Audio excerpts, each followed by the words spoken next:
वफाकी वज़ीर दाखिला राना सनाउल्लाह एक बार फिर एंटी करप्शन पंजाब के रडार पर आ गए और उनको अहलिया समेत तलब कर लिया गया है। एंटी करप्शन हेडक्वार्टर की टीम ने राना सनाउल्लाह और उनकी बेगम को बयानात कलम बंद करने के लिए तलब किया। वज़ीर दाखिला पर कलर कहार में निजी हाउसिंग सोसाइटी में शेड्यूल रेट से इंतहाई कम कीमत पर 2 फार्म हाउसेज बतौर रिश्वत लेने का इल्जाम है।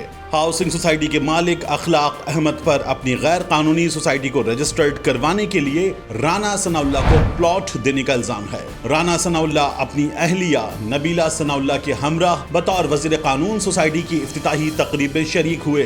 दोनों प्लॉट्स राना सनाउल्लाह की अहलिया को बिला मुआवजा बतौर रिश्वत दिए गए। वजीर दाखिला राना सनाउल्लाह और उनकी अहलिया को 22 नवंबर को बवक्त 11 बजे एंटी करप्शन टीम के सामने पेश होने का नोटिस जारी कर दिया गया है।